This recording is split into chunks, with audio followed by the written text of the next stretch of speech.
Assalamualaikum warahmatullahi wabarakatuh. Selamat jumpa lagi para sahabat kuliner SHS. Selamat sejahtera, selamat sehat selalu. Kali ini bersama saya Chef Muji. Beberapa waktu kemarin saya menyampaikan bahwa saya akan membuat sup dari ikan, tetapi untuk membuat sup ikan itu harus membuat kaldu dulu sesuai dengan apa yang kita inginkan, karena keberhasilan pembuatan sup tergantung dari bagaimana kita mengolah stoknya atau kaldunya tadi. Maka dari itu hari ini saya akan membuat namanya fish chowder ya. Fish chowder itu bahannya adalah ikan kakapile dipotong kotak-kotak kecil ya, terus kaldu ikan pastinya harus ada, terus bawang putih cincang halus, bawang bombay potong kotak-kotak 1 cm kalau 1 cm, paprika hijau, wortel, kentang.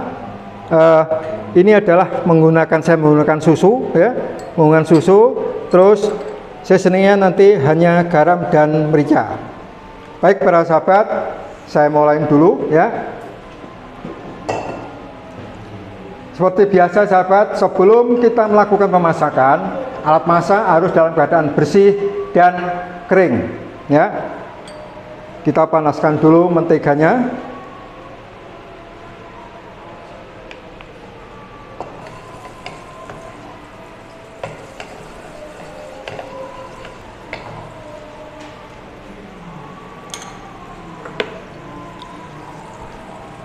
Yang pertama kita masukkan adalah bawang putih dulu ya, sampai dia keluar aromanya ya.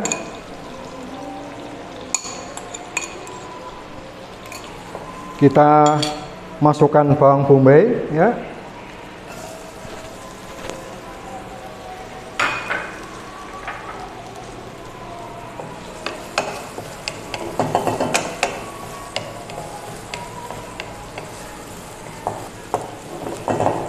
Setelah bawang bombay kita masukkan paprika hijau yang dipotong sama semua. Jadi kalau para sahabat memasak itu potongan beberapa jenis sayuran itu potongnya harus seragam, harus mirip. Tidak boleh satunya dipotong kotak, satunya dipotong memanjang. Tidak boleh, harus sama potongannya ya. Kita masukkan wortel, potong kotak-kotak juga. Kentang, setelah kentang kita masukkan daging ikannya.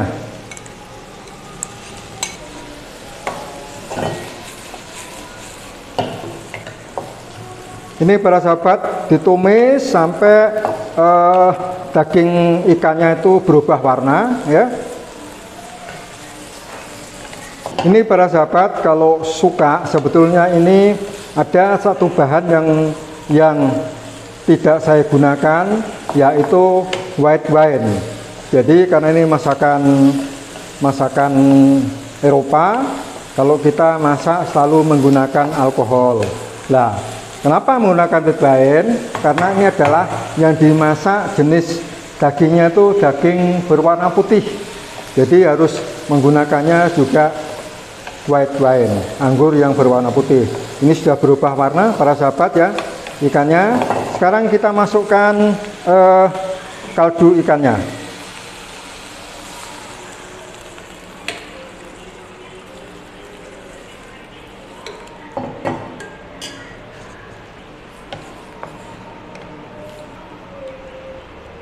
Ya, ini sampai mendidih para sahabat. Ingat para sahabat, saat memasak itu seasoning atau pembumbuan penambah rasa itu setelah makanan matang ya. Tidak boleh masakan belum matang dibumbuin perasa, apakah itu garam, apa itu lada. Karena apa? Karena proses pemasakan itu adalah akan timbul penyusutan. Jadi seandainya di garamnya sudah dirasa pas, tapi begitu dimasak belum matang, nunggu matangnya bahan sehingga menyusut, pasti nanti akan rasanya menjadi terlalu dominan, mungkin terlalu pedas atau terlalu manis atau terlalu asin. Jadi betul-betul nunggu mendidih ya. Setelah mendidih baru kita masukkan, ini kan satu bahan belum masuk para sahabat, yaitu susu atau krim. Tapi karena ini saya menggunakan susu, sehingga kalau krim itu kan sebetulnya kekentalannya minimal 2 kali kekentalannya susu. Karena ini saya menggunakan susu, otomatis ini kentalannya saya tambahkan dengan boleh menggunakan tepung maizena maupun menggunakan tepung tapioka. Nah, komposisinya kira-kira adalah 50 ml susu itu ditambah dengan 2 sendok makan tepung, apakah itu tepung maizena atau apakah tepung tapioka. Tetapi kalau menggunakan tepung terigu harus dibuat namanya roux. Itu adalah campuran antara butter dengan tepung terigu, yang mana komposisinya adalah 1 bagian butter ditambah dengan 1 bagian tepung terigu ya, dimasak, dihangatkan ya, baru nanti sampai merata ya. Kita masukkan susunya dulu para sahabat ya, sambil diaduk-aduk para sahabat supaya kekentalannya itu bisa merata ya. Sebetulnya aslinya para sahabat, kalau yang masak itu profesional, yang makan juga mengerti, waktu memasukkan krimnya ini adalah saat berapa detik kemudian mau disajikan kepada tamu. Itu sebetulnya ya. Nah, sekarang baru kita tambahkan seasoningnya, garamnya. Jadi ini kira-kira saya hanya membuat dua porsi sup, itu kira-kira kapasitasnya kuantitinya hanya 400 ml. Saya gunakan garam kira-kira 1 sendok teh, setengah sendok teh ya. Nih ya. Baru merica. Ada beberapa cara para sahabat saat kita akan memasukkan merica. Kalau kita masakan yang kental dengan susu ini, biasanya kalau merica bubuk dimasukkan langsung, dia akan menggumpal. Maka dari itu biasanya kalau chef yang mengerti, dia akan mengambil sedikit dari supnya tadi, dimasukkan ladanya, baru dikocok dengan sendok atau dengan balon bis ya, dikocok merata supaya nggak menggumpal ya. Baru dimasukkan ke supnya ya. Ini triknya beberapa chef kalau masak akan memasukkan merica ke masakan yang berwarna putih atau menggunakan krim ya. Kita aduk para sahabat ya. Saat kalian akan plating sesuatu sup, ini syaratnya adalah kalau memang kita punya ukuran yang pasti. Kalau untuk individual sup itu adalah sekitar 200 ml. Tetapi kalau kita nggak punya, dengan melihat kasat mata ini adalah minimal setengah sentimeter maksimal ya, maksimal setengah sentimeter isinya dari permukaan atas dari sup ini ya. Itu etikanya supaya sup ini kelihatan bagus ya.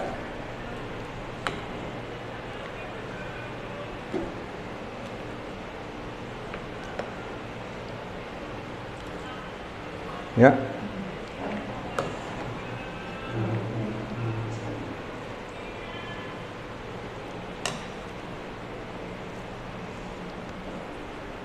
Inilah para sahabat, demikian ini hasilnya seafood fish chowder. Sebetulnya ini harus seafood, harus ada tambahnya udang, ada tambahnya cumi, ataupun mungkin kalau yang lebih mewah lagi menggunakan scallop, menggunakan salmon, menggunakan lobster, boleh-boleh saja. Tapi karena ini bahannya hanya fish saja, maka saya sebutkan adalah fish chowder. Terima kasih para sahabat atas perhatiannya. Semoga ini menjadi inspirasi para sahabat sekalian. Terima kasih atas perhatian semua. Akhirnya saya ucapkan wassalamualaikum warahmatullahi wabarakatuh.